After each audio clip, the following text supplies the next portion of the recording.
ॐ वन्दे देव उमापतिं सुरगुरुं वन्दे जगत्कारणं वन्दे पन्नगभूषणं मृगधरं वन्दे पशूनां पतिं वन्दे शूरशशाङ्कवह्निनयनं वन्दे मुकुन्दप्रियं वन्दे भक्तजनाश्रयं च वरदां वन्दे शिवं शङ्करं कण्ठे यस्य विराजते च गरलं गंगाजले मस्तके वामांगे गिरिराजराजतनया जाया भवानी सती नंदीस्कंद गणनाथ सहितं श्रीकेदारनाथ प्रभु श्रीकेदारांचल संस्थितो सततं कुर्यात् सदा मंगलम। भगवान शंकर के चरण कमलों में नतमस्तक होकर के हम ये शिव महापुराण वायवीय संहिता पूर्व खंड के 6वें अध्याय को शुरू करने जा रहे हैं, जिसमें शिव तथा देवताओं द्वारा हिमांचल से विदाई के लिए प्रार्थना करना। श्री ब्रह्मा जी ने कहा, नारद, जनवासे में पहुंचकर भगवान श्री सदाशिव जी ने सब देवताओं को पास बुलाया। देवतागण उनके पास पहुंचकर स्तुति करने लगे। उस समय में मैं ब्रह्मा जी और भगवान श्री विष्णु ने तुम्हें, श्री नारद जी को तथा सप्त ऋषियों को धन्यवाद देते हुए कहा कि तुम लोगों की कोशिशों से आज यह शिव पार्वती के विवाह का समारोह हम लोगों को देखने को मिल रहा है। उस समय भगवान विष्णु ने खूब दान दिया। इसके पश्चात हम लोगों ने महाराज हिमांचल को बुलाकर उनसे विदा मांगी। उस समय महाराज हिमांचल ने देवताओं से प्रार्थना की कि है देवताओं, आप लोग मुझे छोड़कर मत जाइए। मैं आपकी कुछ भी सेवा नहीं कर सका हूँ। मैं आपसे निवेदन करता हूँ कि आप मेरे छोटेपन को विचार में न लाएगा, मेरे निवास स्थान पर चले और उसको पवित्र कीजिए। है नारद, महाराज हिमांचल की प्रार्थना को सुनकर भगवान श्री विष्णु एवं अन्य देवताओं ने उनकी प्रशंसा करते हुए कहा, है राजेश्वर, तुमने जो हमारी इतनी सेवा की है वह किसी भी प्रकार भी वर्णन नहीं की जा सकती है। तुम्हारे घर में जगत माता ने जन्म लिया है, अतः तुम्हारे बराबर संसार में कोई श्रेष्ठ नहीं है। तुम्हारा नगर और तुम्हारी माता धन्य है, जहाँ भगवान सदाशिव जी महाराज ने पधार कर सारे संसार और हम लोगों का हित किया है। इसके पश्चात महाराज हिमांचल समस्त बारातियों को अपने महल में ले गए। सब लोग प्रेम से भोजन करने लगे। स्त्रियाँ मंगल गीत गाने लगी। इन गीतों में अधिकतर भगवान श्री सदाशिव जी महाराज की ही महिमा का वर्णन किया था। इन गीतों को सुनकर भगवान सदाशिव जी महाराज और सभी देवता बहुत ही प्रसन्न हुए। अब हिमांचल द्वारा देवताओं तथा समस्त बारातियों की विदाई करना, ये 7वें अध्याय में आता है। श्री ब्रह्मा जी बोले, है नारद, इस तरह 3 दिन तक राजा हिमांचल ने बारात को न जाने दिया। चौथे दिन मैंने पार्वती जी और भगवान सदाशिव जी महाराज को बिठाकर हवन कराया और विवाह की रीतियाँ शेष रह गई थी वह सभी पूर्ण करवाई। उनके पश्चात तिलक किया गया। फिर सबने आशीर्वाद दिया और इसके पश्चात बारात ने भोजन किया। इस तरह रात बीत गई। प्रातःकाल जब हमने महाराज हिमांचल से फिर विदा मांगी तो महाराज हिमांचल से ने प्रार्थना करके हम लोगों को फिर रोक लिया।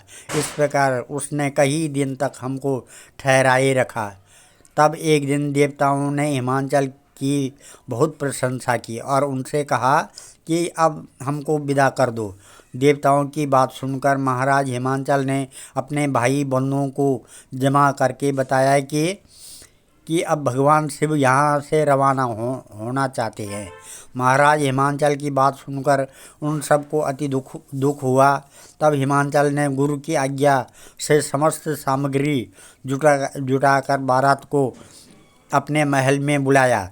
तब मैं श्री ब्रह्मा जी ने भगवान श्री सदाशिव जी तथा पार्वती को बीच में बिठाकर गौरी पूजन करवाया और समस्त विधियां पूर्ण करवाई।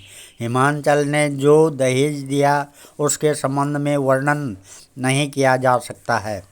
इसके पश्चात महाराज हिमांचल और मैना ने खड़े होकर हाथ जोड़कर सब लोगों से कहा, यह हमारा सौभाग्य था जो पार्वती जैसी पुत्री ने हमारे यहाँ जन्म लिया, जिसके कारण आप सबने हमारे यहाँ पधार कर हम लोगों को अपने दर्शन दिए हैं। देवताओं तथा अन्य बनों, आप अपनी गलतियों के लिए हमें क्षमा कर दें। है नारद, यह सुनकर समस्त देवताओं ने महाराज हिमांचल की बहुत प्रशंसा की। उस समय सब लोग भगवान सदाशिव जी महाराज के गुण गान करने लगे। ओम नमः सौराष्ट्रे सोमनाथं च श्रीशैले मल्लिकार्जुनम उज्जैनं महाकालं ओंकारं ममलेश्वरं परल्यां वैद्यनाथं च डाकिन्यां भीमशंकरं सेतुवन्दे तु रामेशं नागेशं दारुकावने वाराणस्यां च विश्वेश्वरं त्र्यम्बकं गौतमीतटे हिमालये तु केदारं घुष्मेशं च शिवालये एतानि ज्योतिर्लिङ्गानि सायं प्रातः पठे नर सप्तजन्मकृतं पापं स्मरणेन विनश्यति। आज हम इस कथा को यहीं पर विराम देते हैं। आगे काल भैरवाष्टक इस प्रकार है। देवराज सेव्यमान पावनान्द्रिपङ्कजं व्यालयज्ञसूत्र इंदुशेखरं कृपाकरं नारदादियोगवृन्दवन्दितं दिगम्बरं काशिकापुरादिनाथ कालभैरवं भजे भानुकोटिभास्वरं भवाब्दितारकं परं नीलकण्ठ ईप्सितार्थदायकं त्रिलोचनं कालकाल अम्बुजाक्ष अक्षशूल अक्षरं काशिकापुरादिनाथ कालभैरवं भजे शूलटङ्कपाशदण्डपाणिमाधिकारणं श्यामकाय आदिदेव अक्षरं निरामयं भीमविक्रमं प्रभुं विचित्रताण्डवप्रियं काशिकापुरादिनाथ कालभैरवं भजे भुक्तिमुक्तिदायकं प्रशस्तचारुविग्रहं भक्तवत्सलं स्थितं समस्तलोकविग्रहं विनिक्वणं मनोज्ञहिमकिङ्कणीलसत्कटिं काशिकापुरादिनाथ कालभैरवं भजे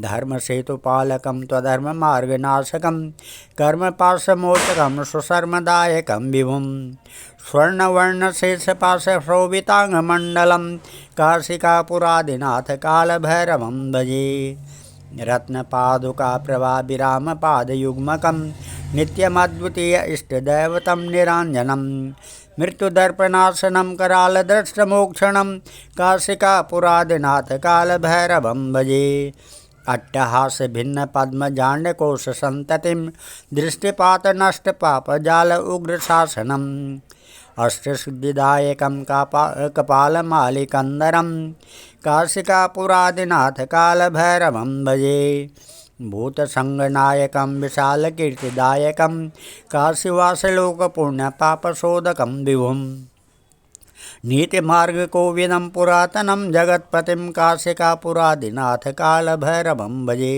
कालभैरवाष्टकं पठन्ति ये मनोहरं ज्ञानमुक्तिसाधनं विचित्रपुण्यवर्धनं शोकमोहदैन्यलोभकोपतापनाशनं प्रयान्ति कालभैरवान्द्रिसन्निधिं नराध्रुवम् ओम आपदुद्धारणाय विद्महे बुटकेश्वराय धीमहि तन्नो वीरः प्रचोदयात्। श्रीमद्शंकराचार्य विरचितं कालभैरवाष्टकं शंकरार्पणमस्तु।